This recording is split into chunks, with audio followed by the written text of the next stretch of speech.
Ahoy hoy, I'm Planner Walk. Oh shit, NASA have sent me the wrong script, hold on. Hey, I'm Fight the Flat Earth and welcome back to the channel that had a little chat with stupidity earlier today. On an unrelated note, does anybody know the best way to get blood out of a carpet? One of the worst things about these moronic mouth breathers is that they just flat out reject all evidence, even when they're the ones that end up presenting evidence that goes against their stupid views. We all know the Earth is spinning. We all know that's why there's night and day. We all know that flat earthers are the stupidest idiots on the planet, and that's why I have to explain the simple shit to them that really shouldn't need explaining. So here we go. I'll explain something everyone knows, because a few idiots are so ignorant that they need all the help they can get. We're living on a disk, floating through space, with a tiny sun.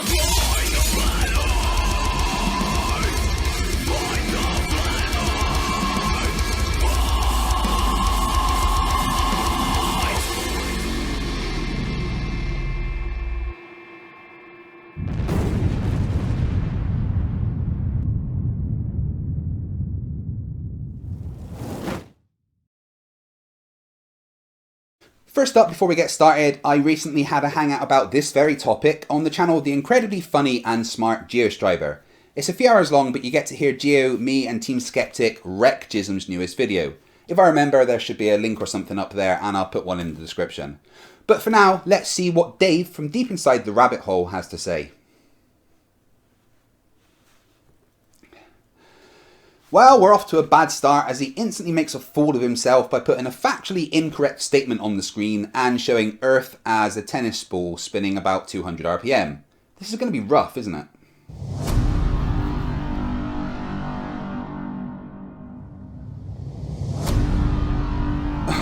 Say no, just no. We don't have beliefs. We have facts. We have data that leads us to conclusions. We have the scientific method, the real one, not the one Quantum Eraser has spread around. We have peer review and thousands of years of collected knowledge. We don't have beliefs. We don't need to believe in the heliocentric Earth model, because we know it's right, because we are not idiots. And is the dramatic music really necessary?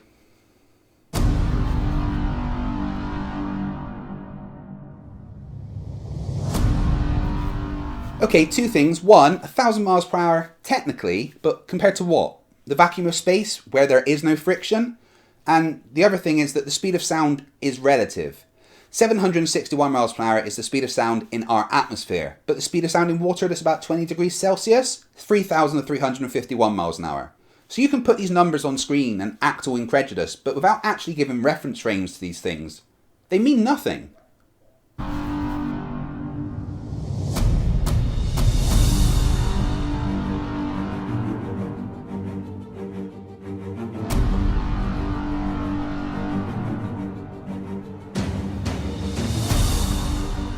Yeah, and that's what we expect to happen.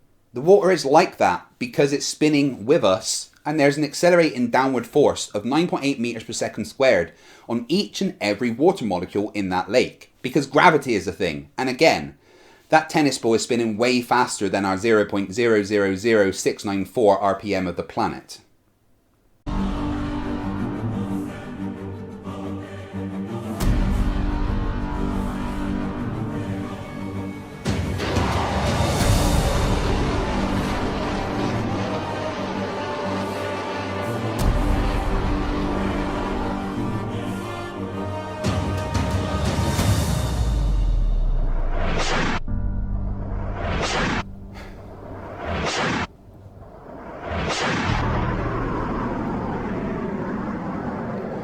And now you're using words like Mach, like it's a scary word and means something important.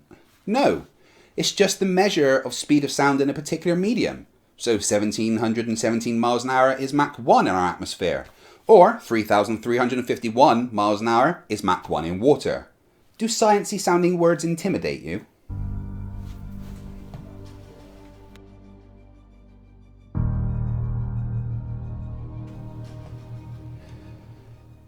Yes, let's put it in perspective. The Earth is spinning once every 24 hours. The Earth is orbiting our closest star once every 365 days. It's not very fast if you use your brain.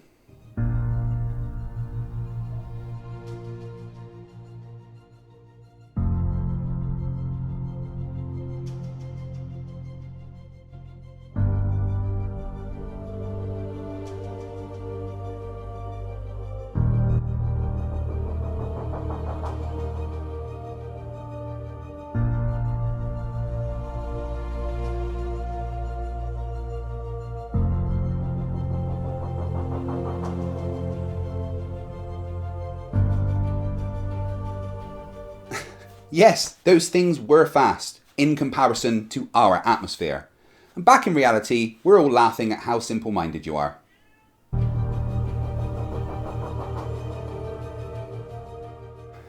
Yeah, you're absolutely right. It does speed up and slow down. At its fastest, it's moving, when it's closest to the sun, it's going about 30.29 kilometers a second. At its slowest, it's moving 29.29 kilometers a second. That's a difference of 1 kilometer a second that happens over a 6-month period.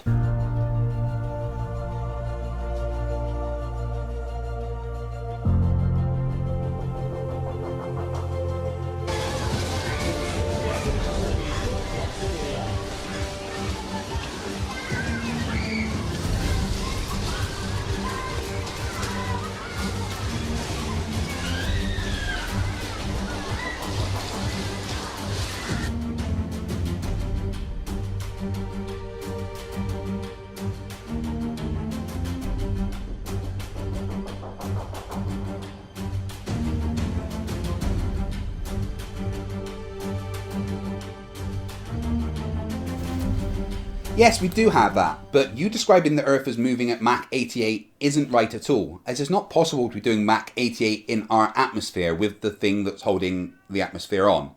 You do realise how fucking stupid you are, right? I mean, what if some of your family saw this?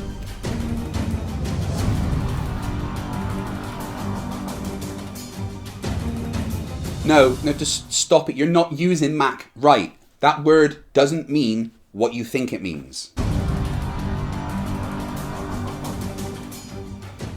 Do we have to?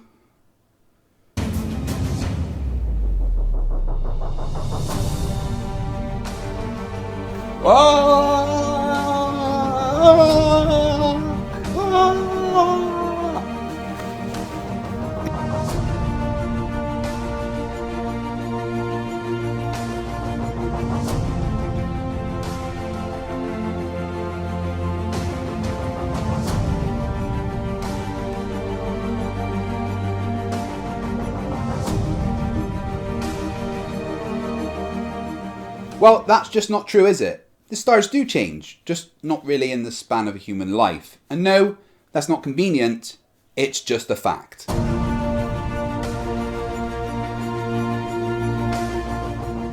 No, but I wouldn't if I were you.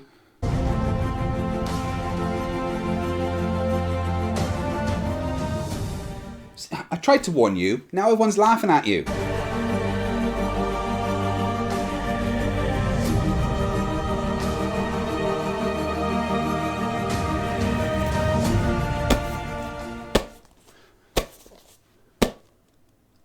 Aw. Well,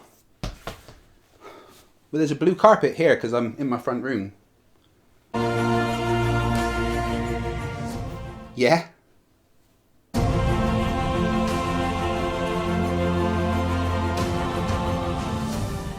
Yes?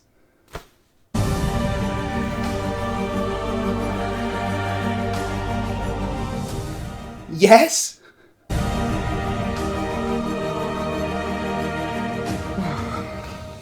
No.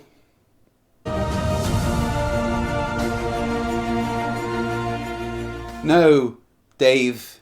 Dave, just no. No, Dave, just no. No.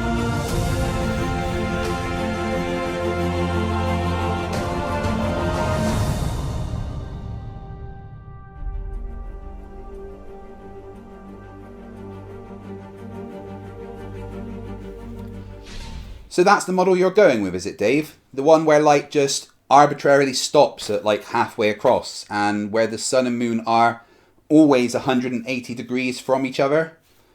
Come on, man. So I tell you what, I'm going to give you 5 things that are positive evidence for the fact that our Earth does indeed spin. But first, I need to say thank you to some people. I want to say a massive thank you to all my patrons. Your support allows me time to focus on my channel and do what's important, bringing you great content and fighting the flat earth. I want to say an extra massive thank you to my $200 patrons, Christopher Kane and Jeffrey Sloan. If you'd like to join and become part of the FTFE team, go to patreon.com/FTFE. And thank you. 5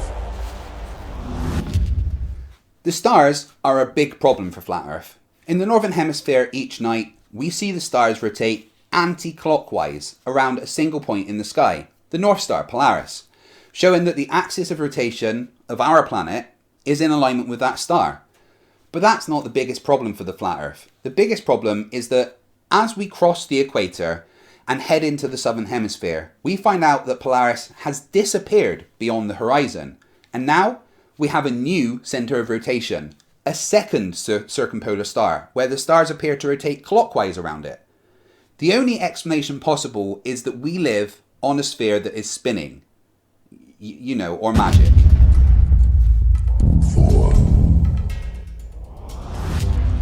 The Coriolis force is a thing whether you accept it or not. It's a thing, and there are many ways of proving it, including but not limited to mass flow meters that literally use the Coriolis force to measure the mass flow and density of fluids, trade winds in the Northern Hemisphere being created by the deflection of pressure systems due to the Coriolis effect, and even the fact that army manuals have charts for adjusting for the spin of the Earth.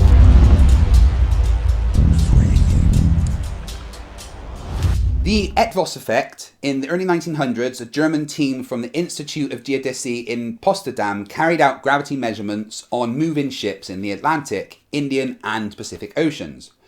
While studying their results, the Hungarian nobleman and physicist Baron Ronald von Etvs noticed that the readings were lower when the boat moved eastwards and higher when it moved westwards.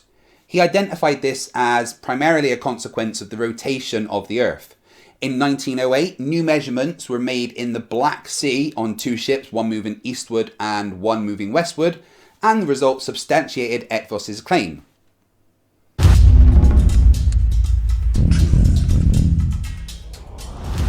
Pendulums. In 1851, Jean-Bernard Leon Foucault showed that the plane of oscillation of a pendulum like gyroscope tends to stay constant regardless of the motion of the pivot, and that this could be used to demonstrate the rotation of Earth.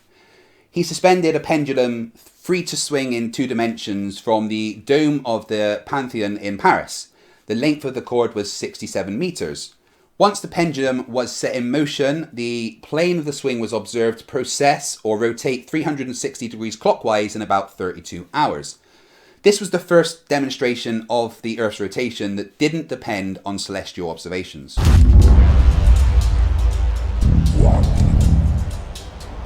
And my number one evidence for the rotation of the Earth is the precision gyroscope.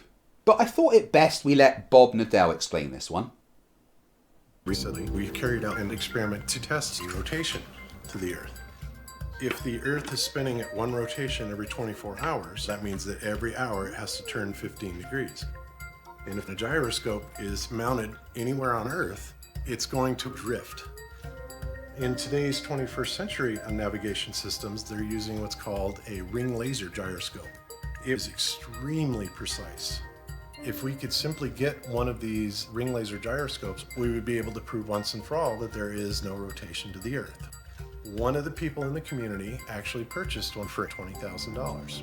You start at But point what A. we found is when we turned on that gyroscope, we found that we were picking up a drift, a 15 degree per hour drift.